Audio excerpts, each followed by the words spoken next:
Some people say money destroys friendships. They are wrong. Sometimes all it takes is a crown.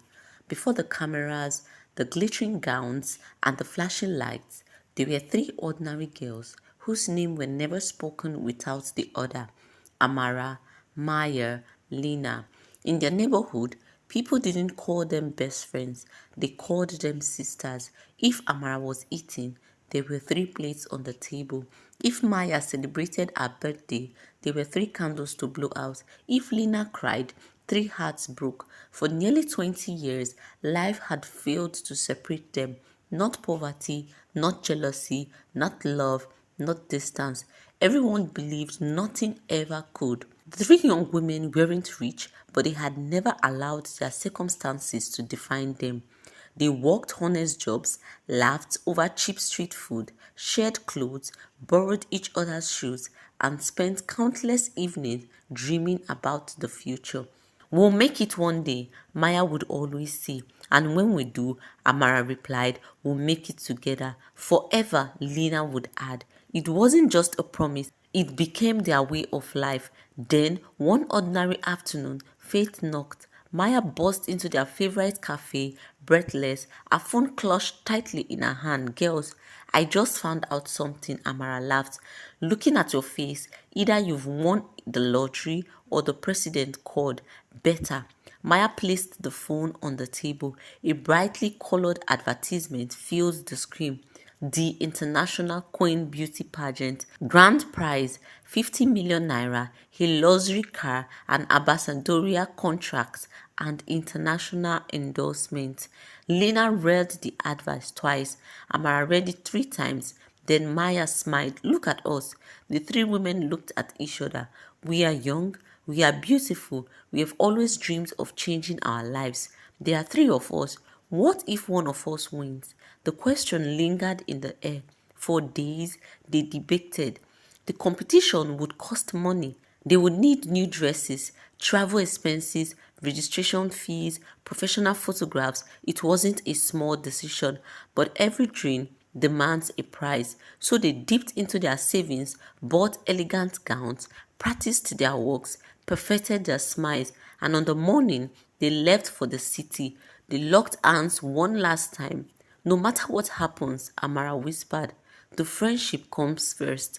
Lina finished. Maya smiled always. None of them knew those would become the most dangerous words they would ever hear. Welcome to African Tales by Onana. Today's story follows three best friends whose dream of winning a beauty pageant begins with laughter, hope, and an unbreakable promise, but inside a world of fame, luxury, jealousy, and temptation, they would discover that not every crown is worth wearing, and some victories cost far more than they ever imagined. The city welcomed them with noise, towering buildings, and streets that never seemed to sleep. Everything felt bigger, brighter, more expensive. When their taxi stopped in front of the five-star hotel hosting the competition, the three friends sat quietly for a moment. The building looked less like a hotel and more like a palace. Lina let out a slow whistle. So, this is where queens stay? Maya grinned. Maybe we'll get used to it. Inside, crystal chandeliers sparkled from the ceiling where contestants from across the country filled the lobby. Some arrived with personal assistants, others were followed by photographers, makeup artists, and stylists carrying designer suitcases. Luxury perfumes filled the air. Television cameras rolled from one interview to the other. The pageant no longer felt like a dream discussed over roasted corn at the roadside cafe. It had become their reality. Registration moved quickly. Each contestant received a number, a welcome package, a rehearsal schedule, and room assignments. The three friends smiled when they discovered they had been placed in the same suit. Look like we're roommates, Lina laughed. Perfect, Amara replied. Nothing changes. The days that followed were exhausting. Runway rehearsals, fitness training, public speaking, etiquette classes, photo sections, talent rehearsals. Every hour brought another challenge. Still, every evening ended the same way. The three friends gathered in their room. They practiced their works, corrected each other's speeches, helped zip dresses, shared makeup, laughed until their stomachs hurt. If one lost confidence, the other two reminded her why she belonged there. It didn't take long before people started noticing them. Contestants whispered whenever they walked past. There they are, the three friends. I've heard one of them might win. Even some of the organizers admired the way they encouraged one another instead of competing like rivals. But not everyone appreciated what they saw. Across the hallway, a group of experienced contestants watched them from a distance. One folded her arms. They are too close. Another girl smiled. Give it time. This competition changes people. Soft laughter echoed through the hallway. The three friends walked past without hearing a single word. 3 days into the competition, after a runway rehearsal, Maya was packing her heels when a familiar voice stopped her. You have an incredible work. She turned around. Standing before her was a former beauty queen whose face had appeared on magazine covers and television commercials. Beside her stood two fashion influencers and a well known designer. Maya froze. You are talking to me? The former queen smiled. Of course, we've been watching you. She introduced Maya to the group, and within minutes, they were chatting like old friends. They invited her to dinner. One dinner became another. Then came private parties, fashion events, luxury boutiques, photo sections with influencers. Every day, Maya returned with something new, a designer handbag, an expensive perfume, elegant jewelry, even a custom made evening gown gifted by one of the sponsors. You've changed, Lina joked one evening. Maya laughed. I've upgraded. Everyone laughed except Amara. She noticed something else. Maya no longer spent every evening in their room. She skipped practice sections. She missed their late night conversations. Her phone rang constantly, and every call ended with the same sentence: I'll be there in 5 minutes. The room that once echoed with laughter slowly became quieter. Without realizing it, Maya had started building a new circle, one that sparked brighter than the friendship she had left behind. The competition grew tougher with every passing round. Contestants were eliminated almost daily. Each announcement reminded everyone that only one person would wear the crown. Tension filled the hotel. One afternoon, Tara, one of the event coordinators, called Lina aside after rehearsal. I need you for a quick meeting. Lina followed her into a private office. She expected feedback. Instead, she found a wealthy businessman sitting comfortably beside one of the pageant organizers. He smiled warmly. Relax. We just want to help. Lina looked confused. Help me? The organizers leaned forward. You are beautiful, talented, but beauty alone doesn't always win competitions.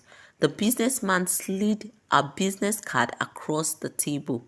There are people who can improve your chances. Lena frowned. I don't understand. The organizers lowered his voice. Some contestants have sponsors, others have influential friends.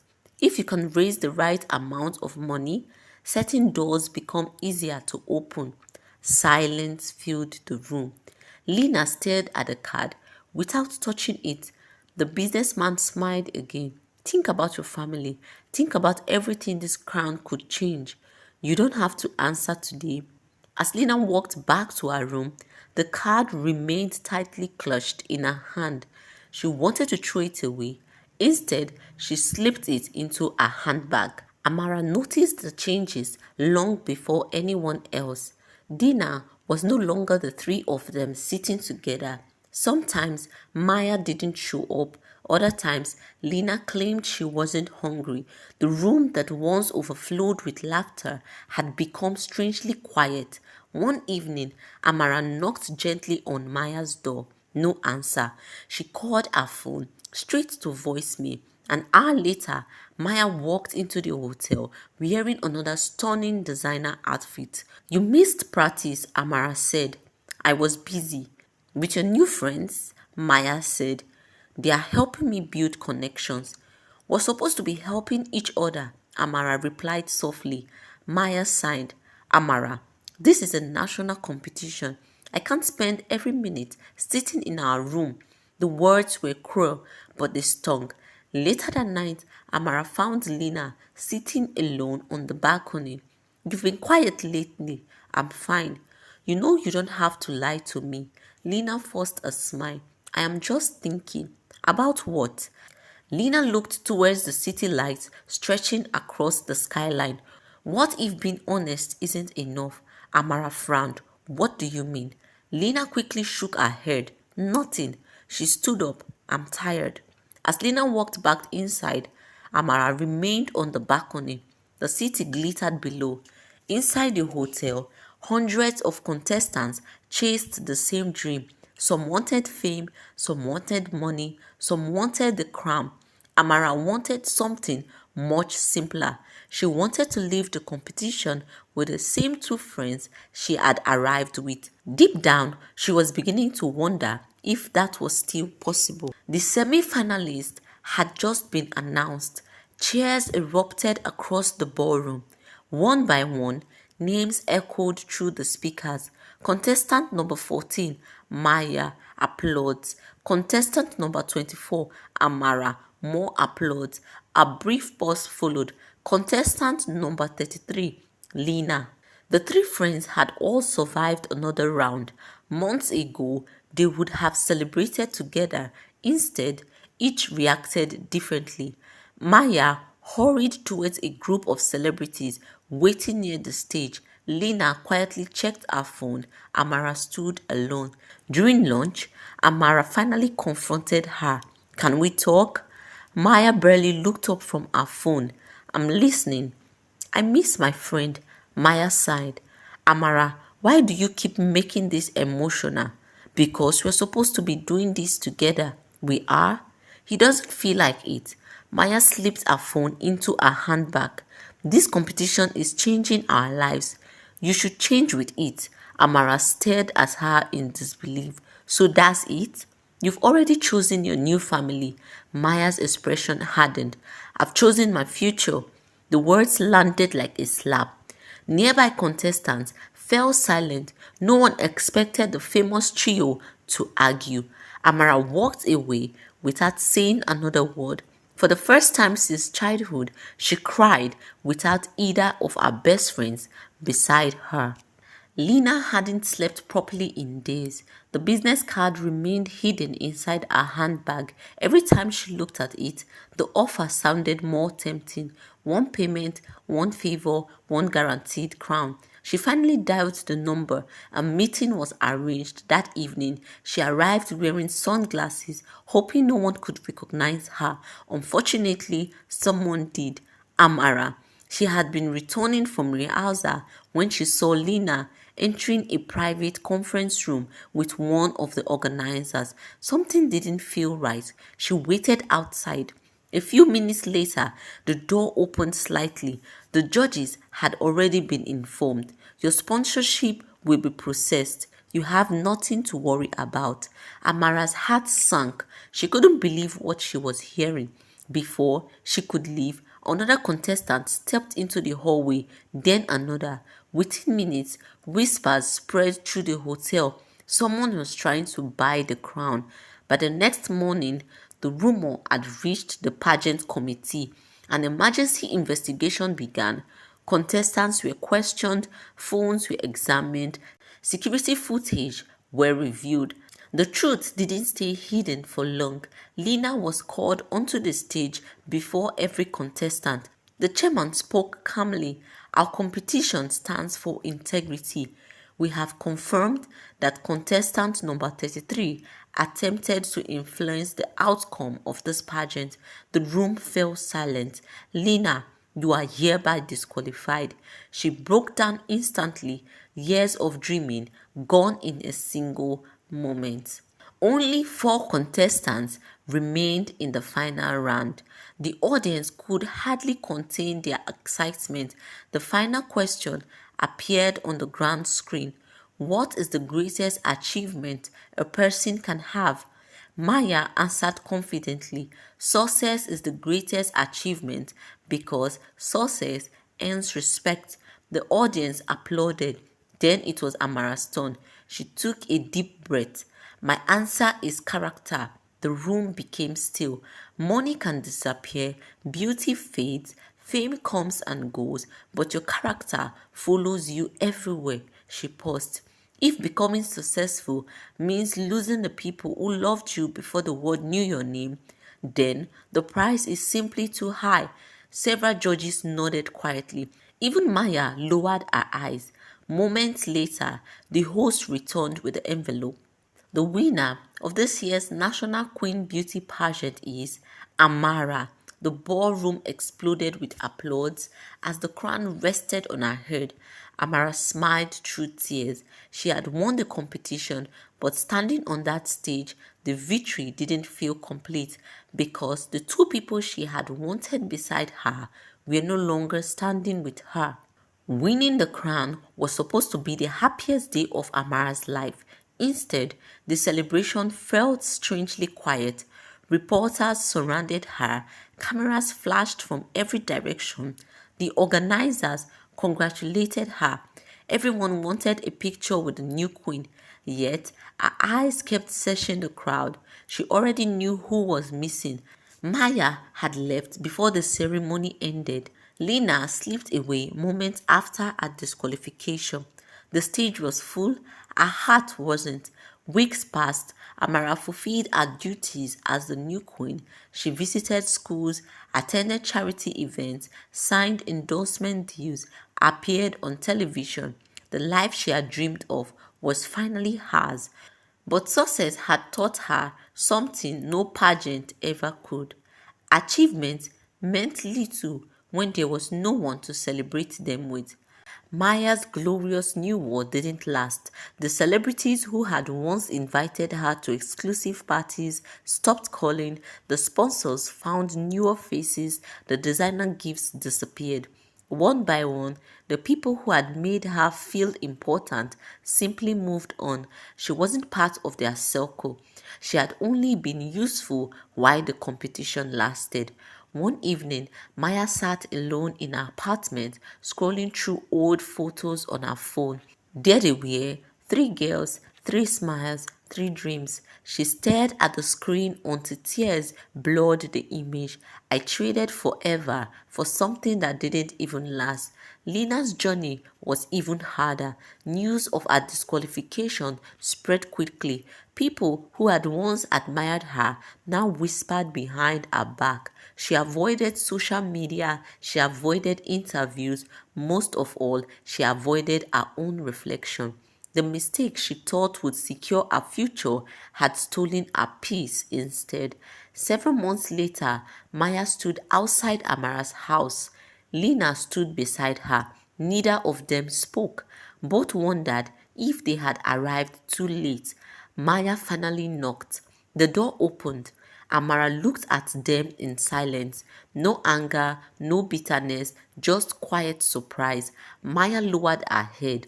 I don't deserve your forgiveness. Lina nodded. Neither do I. Silence settled between them. Then Maya spoke again.